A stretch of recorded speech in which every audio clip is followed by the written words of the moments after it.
If you wouldn't do something in a retail store, you shouldn't do it on your website.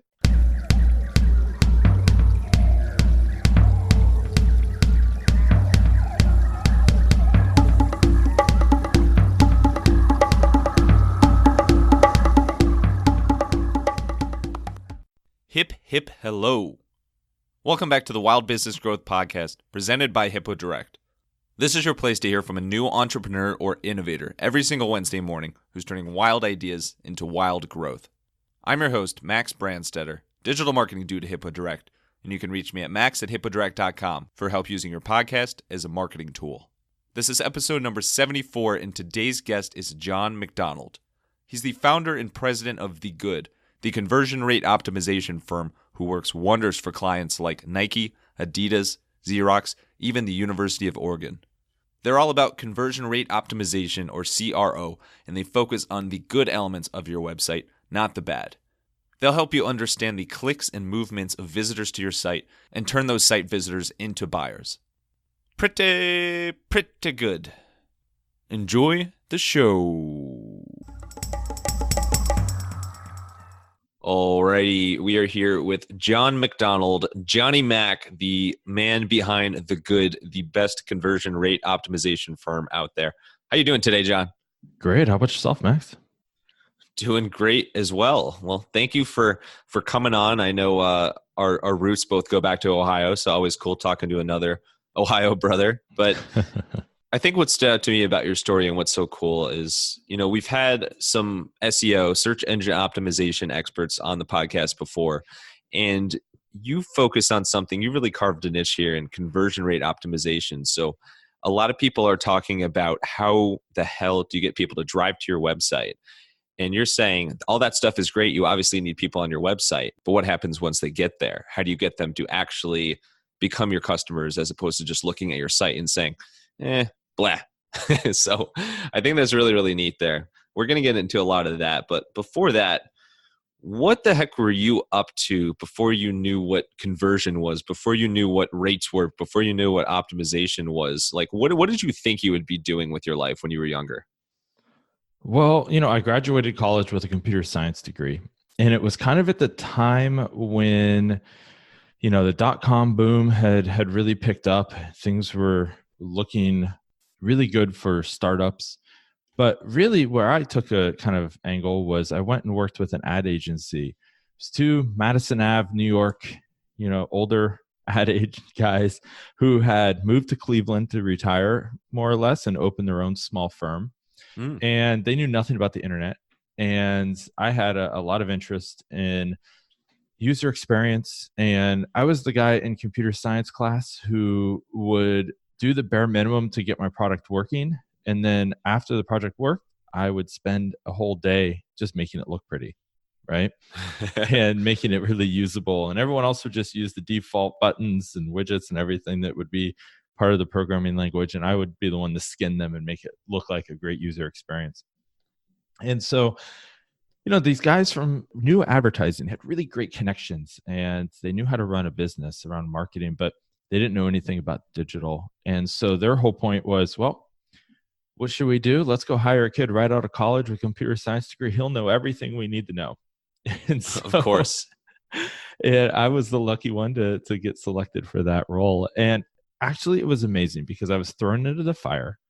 And at one point, I recall sitting across the table from the CMO of Coke, and I'd been on the job maybe 3 months.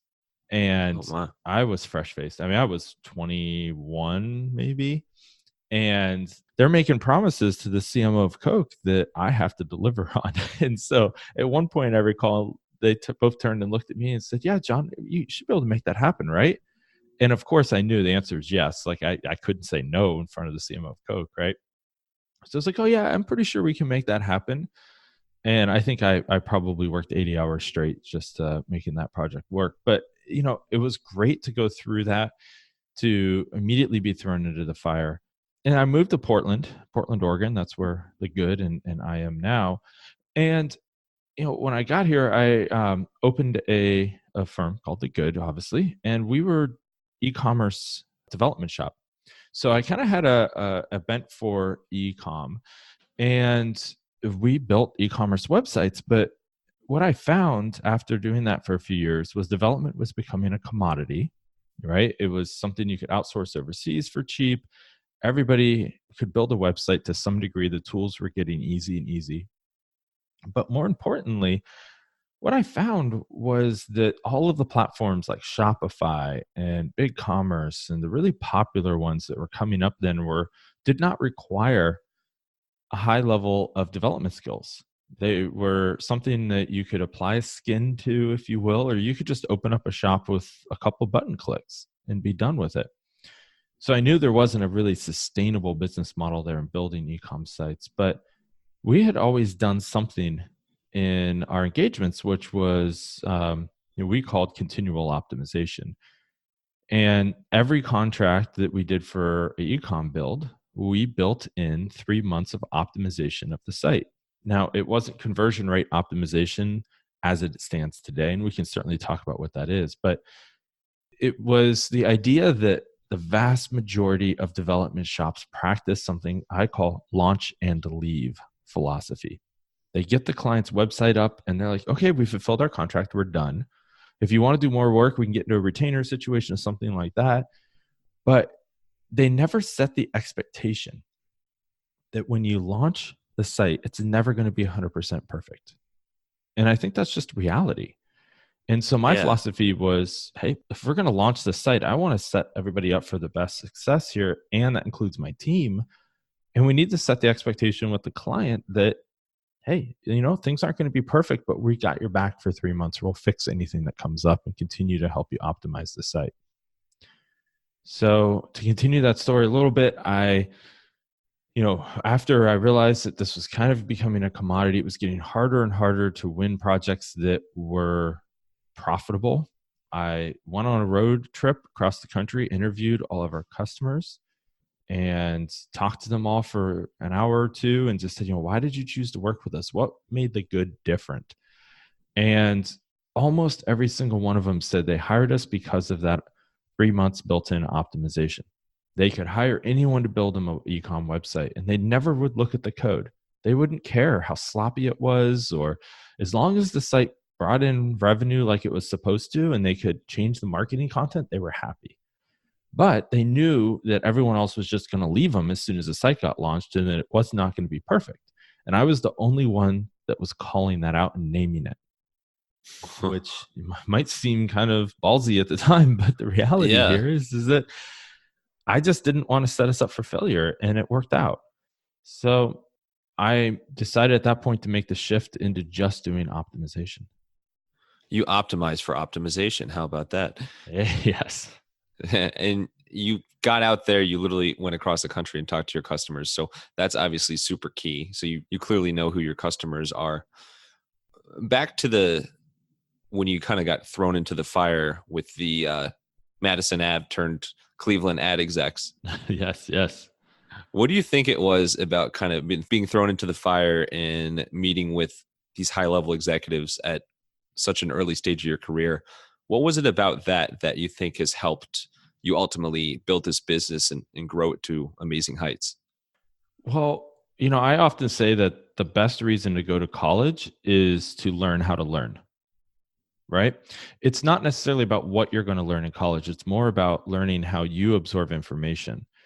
And luckily, I feel like I had a great college experience where I was able to do that, because when I got into this situation, I had to learn very, very quickly. And that meant if I didn't know how to build something, I was the only one on this team doing anything digital, right? So everyone else was working on print ads or branding campaigns or logos. And I was using that content for websites, but I was the only one building them. And so I had to learn. If I couldn't figure out how to program something, I had to go to the bookstore and buy the book on how to do it and educate myself very quickly and then put it into practice.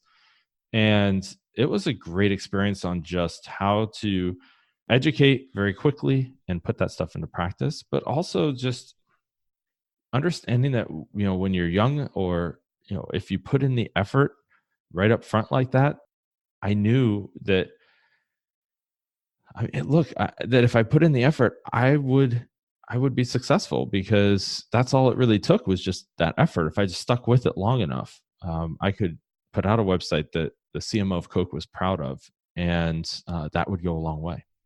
Yeah, I think so. And that's a not a bad endorsement to have, I would say.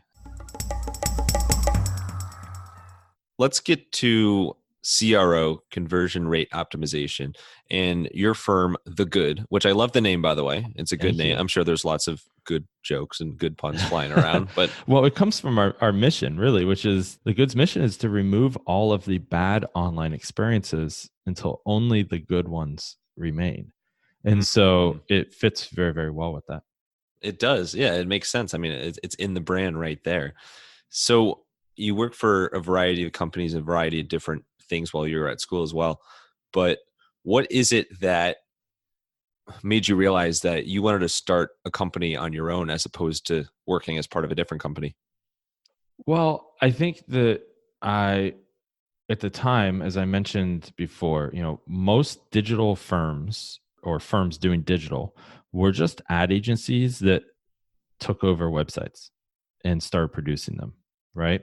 Hmm. And there were very, very few firms that were focused just on digital. And now it's ubiquitous. There's firms like that everywhere, right? But the reality is that, at the time, nobody was just focusing on those skill sets or bringing a team together that had just those skill sets and was focused, right? So there were a ton of marketing firms that were doing any piece of marketing for anyone, but they weren't focusing on the digital, or even the e-com side. And I took it even further and said, we're only going to do e-commerce. And that was really the start of me kind of realizing that the more niche your agency is, the more likely you are to resonate with the right fit clients, and the more you can charge, because you're going to see your expertise. You're going to see patterns that you can then use to not only increase your margins, but also use to get people to have more trust that you're going to be able to deliver what they're looking for.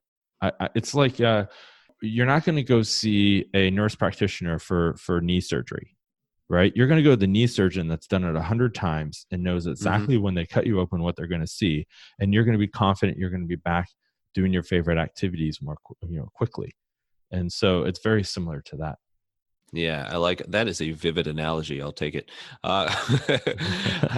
Another thing that stands out about your business is how impressive your clients are. So, just to name some of the clients that you've worked with, I mean, Nike, Adobe, Adidas, Xerox, Intel, University of Oregon.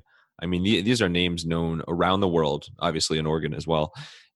How did you win your first big client, and what would you say has been key in attracting such A-list clients? Well, I think that the expertise focus has been key. So, for instance, I think Nike was our first big client.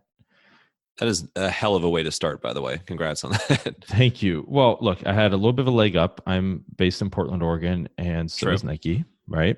So their headquarters is close by, so I could try to find some connections and have some Hmm. conversations there. But almost every city has a big name in it that you could do the same thing. And I think at the same time, having a clear niche on e-commerce really helped us, because I got in with some folks there just through networking, and they brought me in and said, hey, we have a couple of e-commerce projects for a new division. We don't have a lot of budget, we don't have a lot of time, and the big firms we work with all told us they can't do it, but I'm hoping you guys are nimble enough and you're focused enough that you can do this. And that's where, again, that expertise comes in, being able to say, you know what, I've done that 100 times. I can easily do that for you. I know how to do that. Where a bigger ad agency that typically would work with Nike, that has hundreds and hundreds of employees, they're doing everything for them, right? And so the problem is that they don't have that focused team to have the expertise that we did in one small area. So we came in and helped them to build the site, and we were successful at it. And we were able to get our first portfolio piece out of that with a big name attached. And if you get Nike on your site, as a, with a quote and a smiling face next to it and a good project to link to, you'll start getting more clients, because that's proof, that social proof really can be helpful. Yeah, I was hoping my athletic career would go that way as well, but did not end up that way for me. But yeah, that's an incredible first big client there. Have you noticed a big difference in working with clients of that magnitude versus smaller businesses? Well, it's interesting. We do work with customers of all sizes. You listed off the big names. We work with hundreds of smaller companies as well. Hmm. And surprisingly, the challenges, they're pretty similar. I hear from a lot of the small businesses that resources are a problem. Like, oh, we just don't have budgets to attack this in the same way. And I hear those exact same problems from the bigger corporations. Yeah, they do have more money typically, et cetera, but they have a budget they have to play within No, too, no. right? Right. Yeah. And but they're also struggling just as much as the small business to convert their visitors from a visitor into a buyer. And everybody has that challenge. And I often like to say that it's really hard to read the label from inside the jar. So what I mean by that is these brands are so close to their products that they have an issue where a new to file customer that's coming into the website for the very first time, or is new to the product line, etc., doesn't know anything about it. They make it very difficult for that customer to truly understand what the benefits are, what they're selling, and going through that customer's decision making process.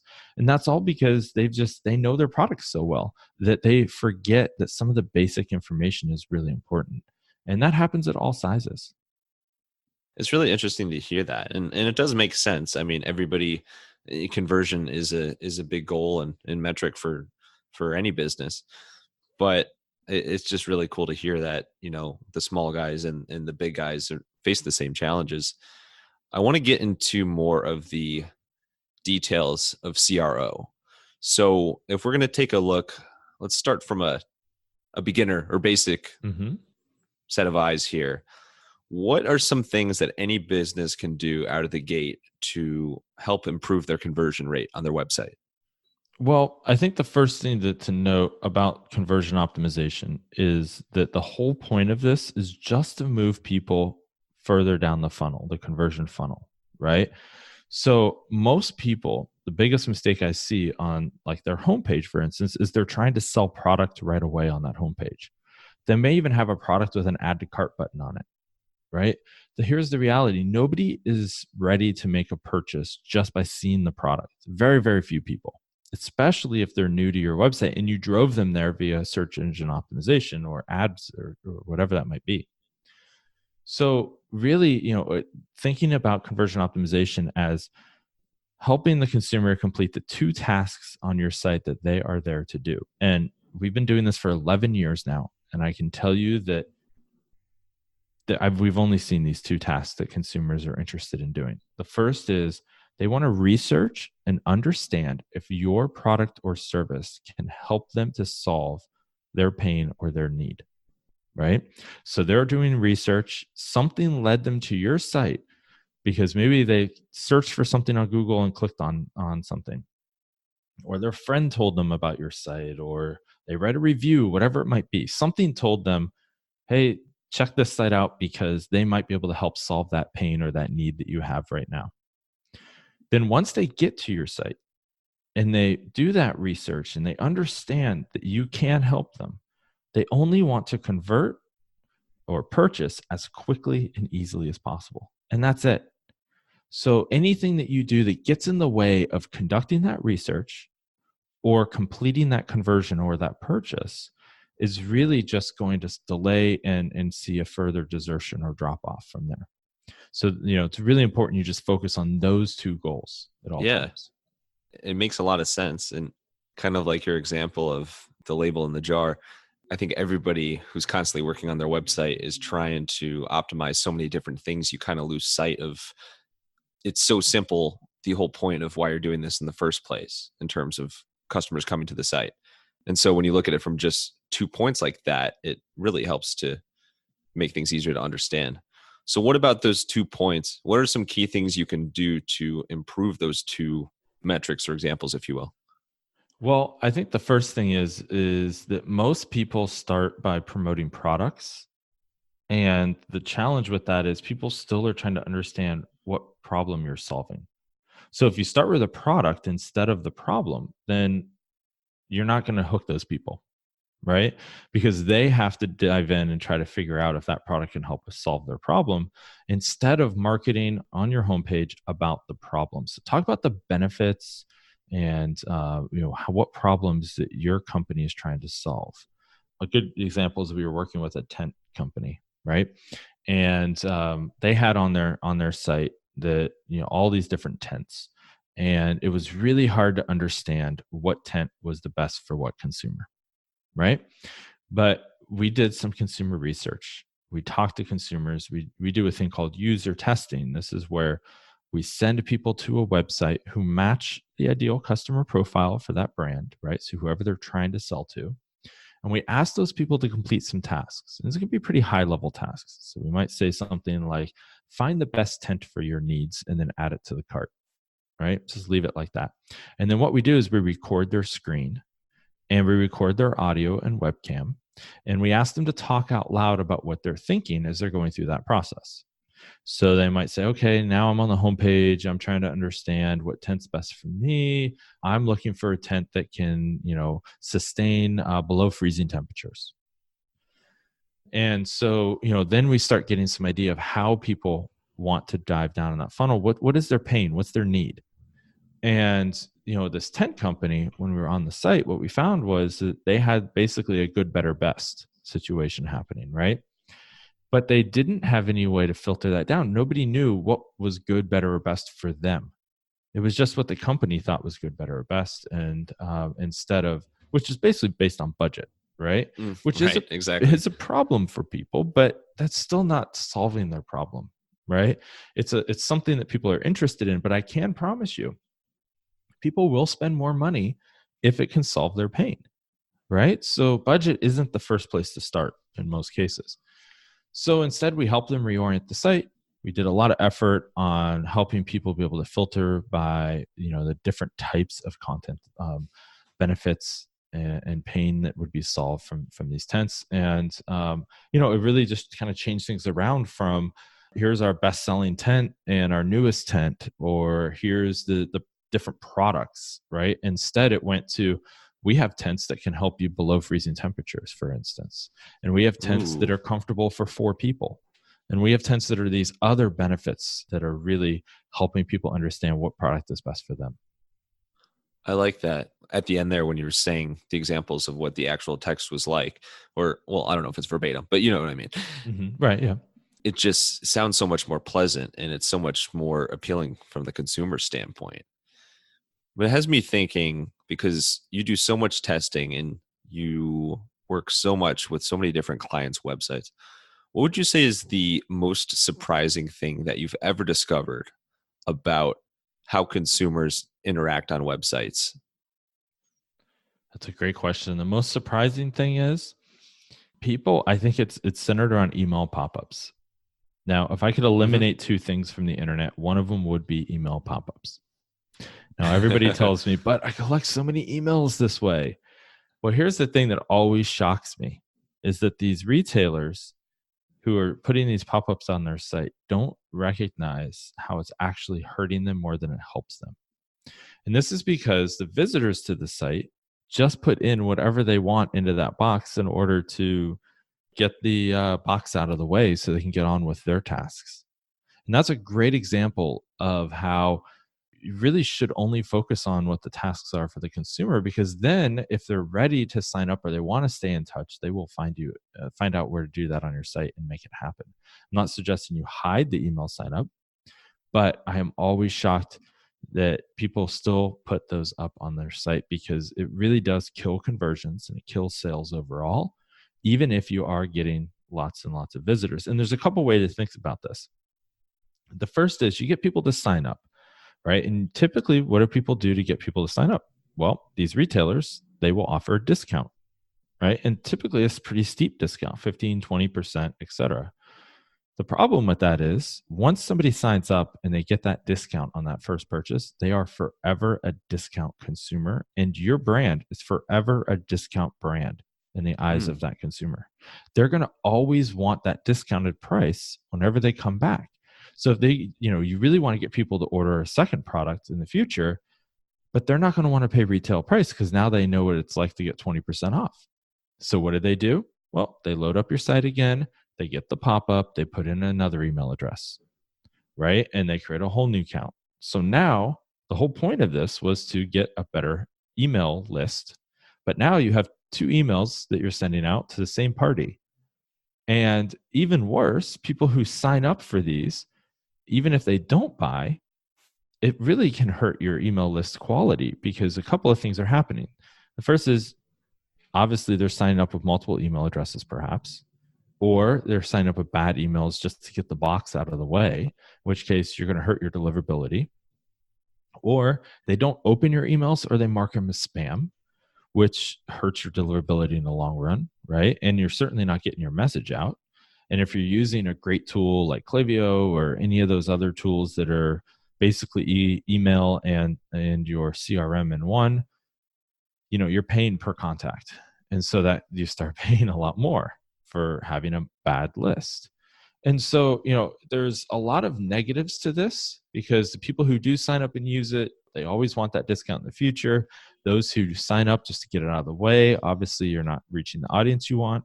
And then those who sign up and don't open your emails or don't click on them, do any of those things, for instance, Gmail is picking up on those intents and they'll start sending those emails to spam or promotions tab. And then once you get in there, you're not getting out. And it's really hard to get seen. And then your effectiveness of your email list is just shot. The dreaded spam and promotions tabs. Oof. Or folders. Yeah, that's a really good point. I think from the marketing side of everybody's got that desire to want to grow their email list. I think it's enticing to want to have a disruptive, pop-up or roadblock to get email signups. But the reality is, to your point, from the mind of the consumer, more often than not, you just find it annoying. And it's something that is a true roadblock in the way of what you're trying to get on that site in the first place. Mm-hmm. So that makes sense. I could see that. On the flip side of things, what's something that you feel a lot of brands don't have on their website that you recommend adding, as it does help conversion? Well, I mean, this list could be fairly long. I mean, this is exactly why the good exists, right? So there's a few. Just read off everything you've ever done. Yeah, there's a few that are must-haves, I think. One of them would be social proof. I talked earlier actually about how having Nike's logo and a quote from them up on our site made a world of difference in convincing other people to work with us. It's the exact same thing on an e-commerce website. If you can get a handful of folks to leave a positive review, I promise you those reviews are going to be more trusted than anything that the e-commerce brand says. And so social proof is very, very important. And you don't have to have a ton of it to start. Even if you just go out and get your best friend to say something nice about you, take a picture of them smiling, put it on the site next to the quote. People don't know who that is. And as long as it's truthful, there's no harm in doing it. And hopefully your best friend works for Nike. Even better, right?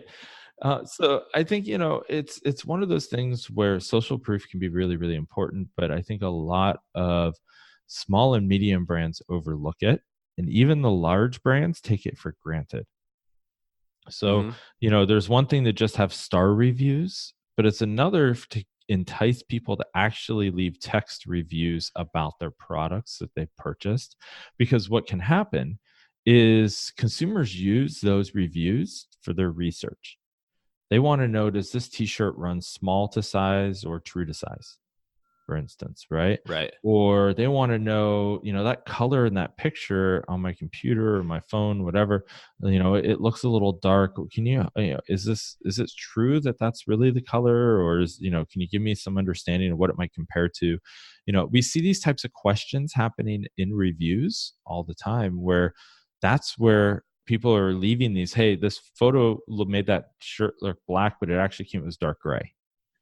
And and then you see other consumers who are asking that same question. I was wondering about that image, and they start reading the user reviews and find those answers.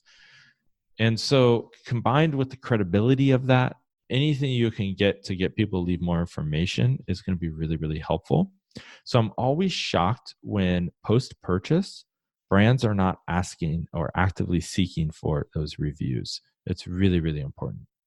Do you have any tips for the best way to ask for reviews? Because kind of like the annoying thing we were talking about with on the email pop-up side of things, it's obviously super important to ask for consumer feedback, but you also don't want your customers to feel like burdened to give feedback or fill out surveys for you and everything. What would you say is like the right way to go about it where it's not too much? Well, the right way is to ask for it after purchase. Now, there are really 5 emails that should be sent post-purchase, right? The first is immediate order confirmation. We have everything correct. If you need to make any changes, here's a link to do so, right? The second is a shipping update. Your product should deliver on X date. And then the third is it's been delivered. So, hopefully it's still on your porch or wherever you had it delivered to, but it should be there, right? And those are all just feel good emails. They're helping people be reassured, right? And that's developing a brand connection with each of those. And there shouldn't be sales emails. They should just be like, hey, congrats to you. You made a good purchase. Here's what you should expect next. Then there should be an email going out a week, typically later, enough time for people to utilize the product, make sure it actually was received and whatnot, and then ask for that review. You just say, hey, you know what? I wanted to check in, make sure everything looks good. If you have any problems, let us know. If you wouldn't mind leaving a review, that would be really helpful for us. Here is a way to do that very quickly and easily. Then the last email should just be a marketing email. At that point, put them on your monthly, weekly, biweekly, whatever it is, email list that you're sending out. And that's how you're going to build up your list in reality. It's not going to be those email pop-ups. It's funny because as a consumer, I experience these things all the time as far as the different touch points after purchase, but you don't often think, well, you do, but you don't often think about it from the e-commerce side of it and why there are so many touch points, but they're all important. They all make sense there. Well, there's one good way to look at this, Max, and that is that so many brands in e-commerce don't have empathy for the consumer on the other side of the screen. And it's because they can't see them, right? And maybe if they are interacting, it's all electronic. And so the problem with that is, I often say that if you wouldn't do something in a retail store, you shouldn't do it on your website. So think about an email pop-up, going back to that one. If I walked right into a store and I got 2 steps into the store and then a retail associate jumped out in front of me with a clipboard and said, give me your email address for discount, I'm probably going to have a pretty negative reaction, right?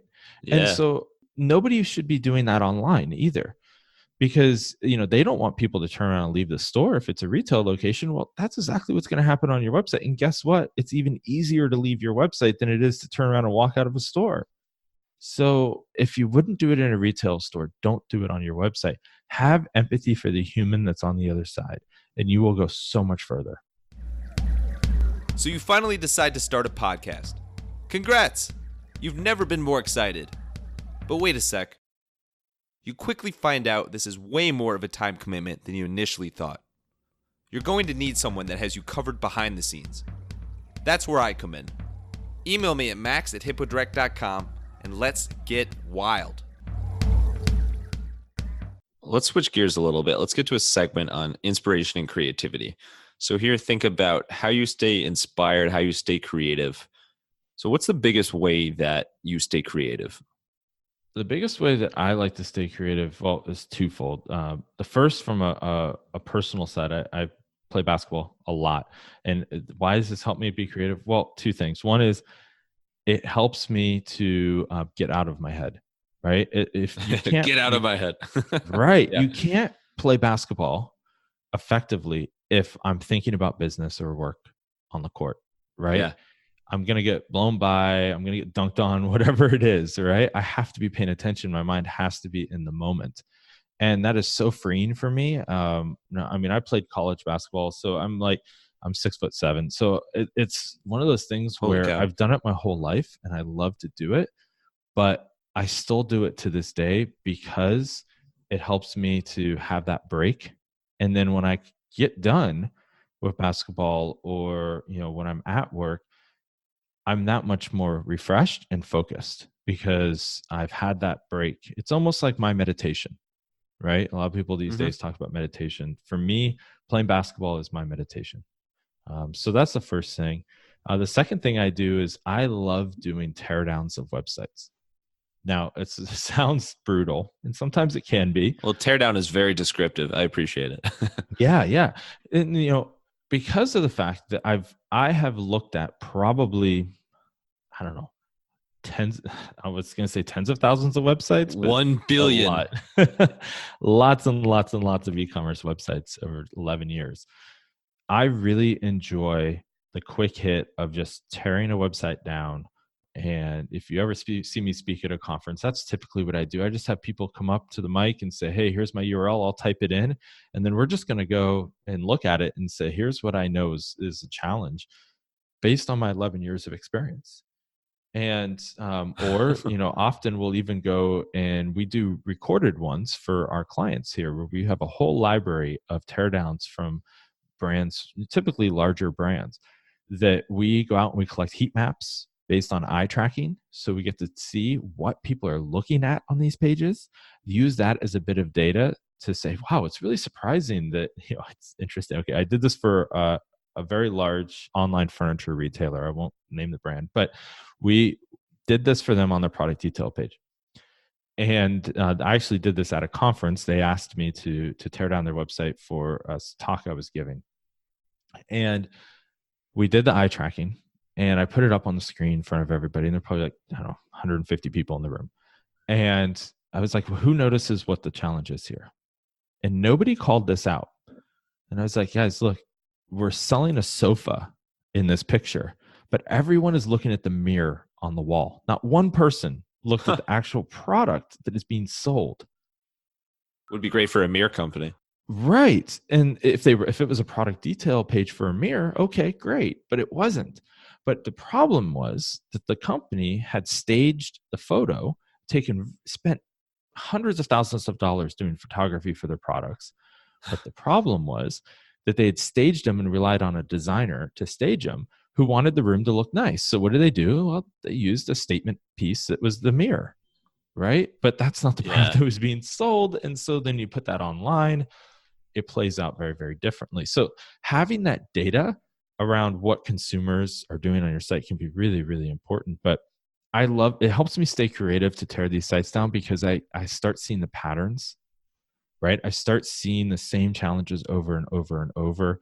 And it really excites me to see that because I can help these brands and I can help them to improve their websites very, very quickly by just making some minor changes. So it was interesting. I spoke to the VP of Ecom who was at the conference when I did this, and he was very gracious about the whole thing.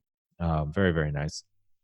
Engaged in a good conversation with me in front of everybody and took away a lot of great helpful information for him and for everyone else that was there. But he emails me a couple of weeks later and he says, hey, John, I just want to give you a quick update. We recropped all the photos to take out anything we thought might be distracting. And he said our conversion rates went up about 2%.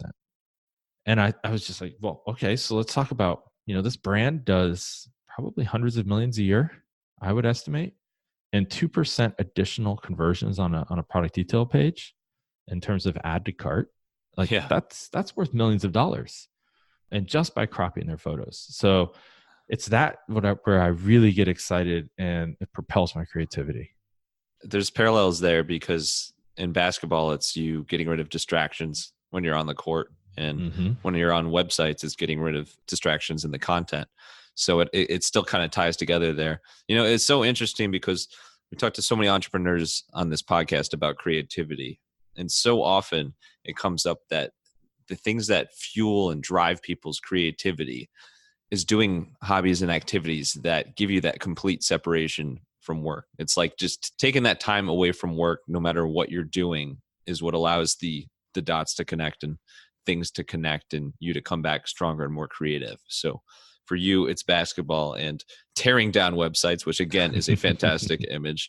How about on the tools side of things? So we don't need to go into detail about these, but I'm just curious if there's a few tools or resources you can share that are helpful for people to reference from a CRO side of things, conversion rate. Well, there's really 4 key pieces of data that every e-com brand should be tracking. Now, the first is analytics, right? So Google Analytics is the easy selection there. It's free, it's ubiquitous, it's great. But I think most brands don't really spend a whole lot of time in there. You really need to just get to know it. I suggest going into your analytics every couple of days and just develop a rhythm, and you'll start to notice trends. And that's what's really going to be important there. Now, I could spend a whole podcast interview on analytics and what to look for, but in all, I think the number one thing people can do there, just use Google Analytics and actually engage with it on a regular, recurring basis. You'll learn so much so quickly doing that. The second is tracking clicks and movements on your site. Now, how do you do that? There's a great tool called Hotjar, Hotjar. I want to say it's like $9 a month. It is so cheap for what it is. Super effective. We use it with all of our clients, even the enterprise ones. And this is allowing you to collect a few bits of information. The first is heat maps. So where are people's mouse cursor moving around the screen or around a page? And it will develop a heat map, which basically shows you where there's a higher concentration of mouse movement on a page and where there's no concentration, right? So it kind of shows a real red hot area where there's a lot of movement, and then it cools off from there. It will show you what's called a scroll map. So this is how far down the page people are scrolling, and it will start going real hot, bright red at the top, and then it will cool off as you go down the page. It will even show you where people drop off entirely, and you would not, I'm always surprised. You would not believe how many people get maybe even halfway down a page and then nobody sees, not one person sees anything below that halfway down. So there's all this great content that's just getting buried. And that means there's something up above that's not providing value that people are like, I'm just going to bounce, or I'm going to go to a different page in this site. So it's all about how you stack that content. What are you going to show first? What is most important? And then a third is that user testing I talked about, right? So where you're trying to get people to have a really good understanding of what they're thinking as they're going through your site.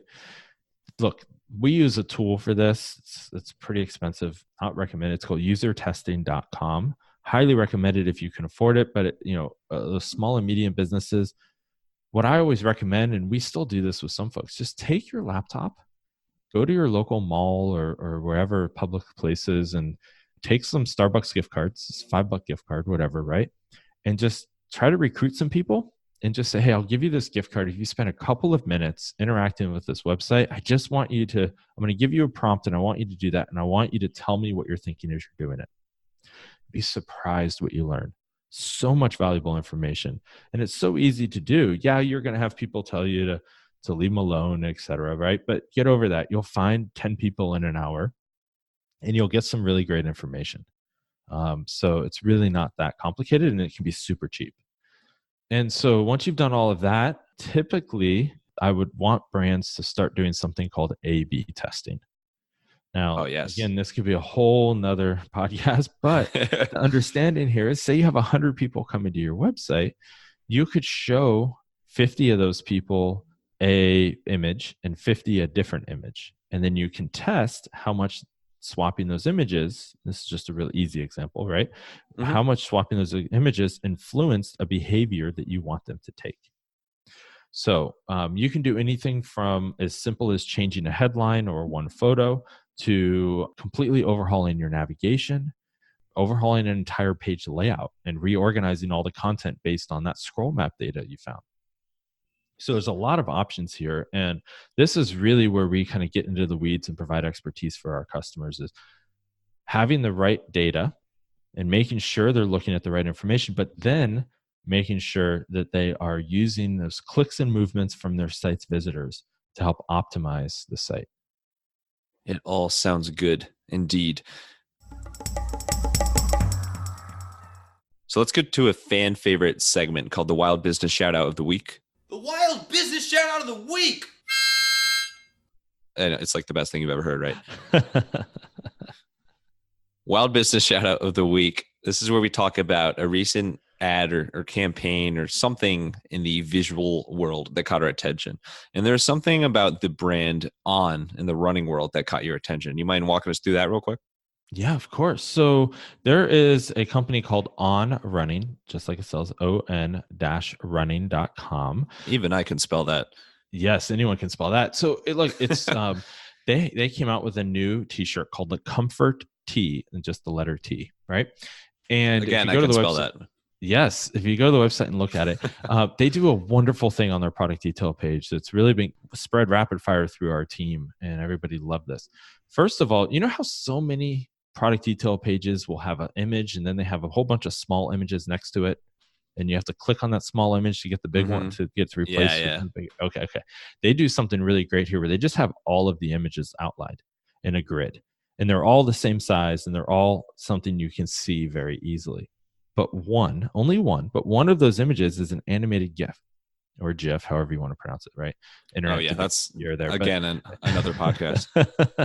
But what they did is for this tee, they had a lady, one of the models for the photos, who just basically was moving in the tee in a circle.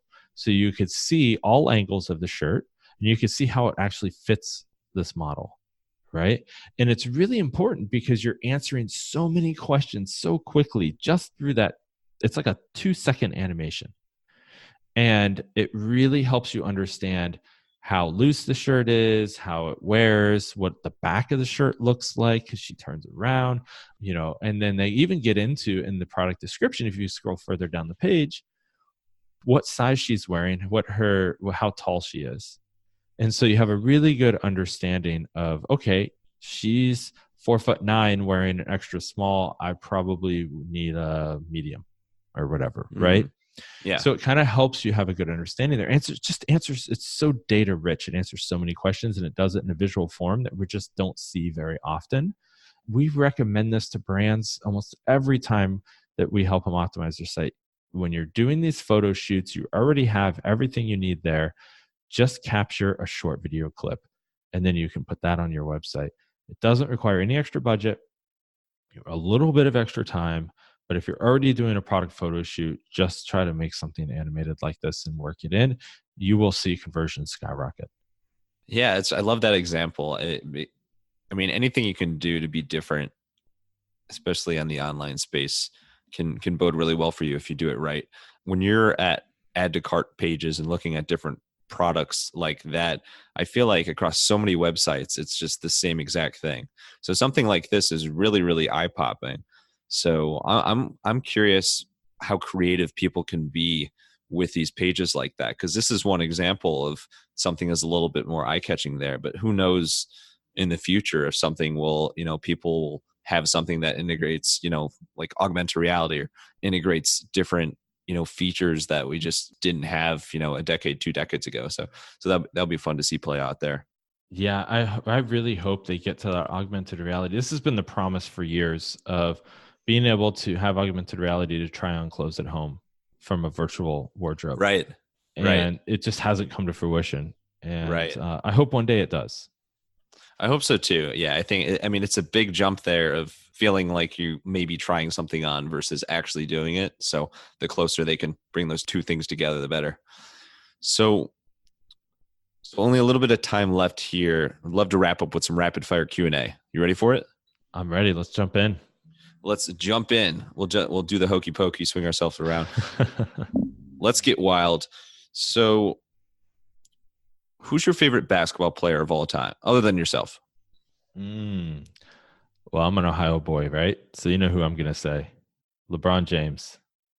There we go. Awesome. Yeah, I've loved him, hated him, loved him again, all over. I don't even know where I'm at now. So yeah. Well, he's having a hell of a season. So I'll take it. He is very good. What is a weird talent you have? So this is something that you're really talented at and you just kind of have a knack for, but it doesn't necessarily have an impact on your business. Like it could be a memory trick. It could be like you're good at like flipping something and having it land right set up all the time. Like think in this realm.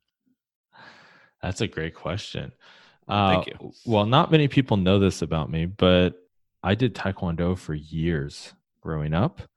Ooh. And I kind of have, it's like a little special talent that nobody really knows that I have. I used to fight through Taekwondo for the U.S. Olympic team, and No did way. that for a handful of years. And then basketball kind of took over my life, and I've more or less retired from that. But I still kind of get back into it occasionally, and I'm at that stage right now where I'm like, man, I think it'd be fun to start that up again and do Yeah, that in do addition it. to basketball. So Yeah, do it. Or are you doing both at the same time and, start creating some buzz that way? But well, you'd be surprised how much what I learned about footwork and everything else from Taekwondo applies to basketball, especially controlling my body weight when I'm boxing people out. I know how to do that in a way where they can't get around me. Things of that sort that are really helpful in basketball. It actually does apply. I'm always surprised when I'm like, oh, that was a move I learned in Taekwondo. yeah, there's good parallels there. That's interesting. I never thought of those two in the same realm there, but I see what you mean. It definitely takes a lot of athleticism. And then last question here. This is me just, I mean, I think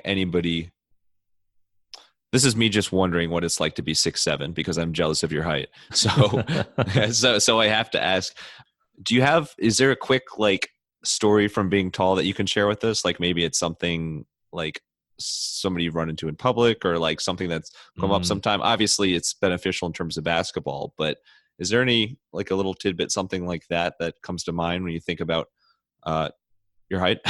Yeah, it's interesting. A couple of things come to mind.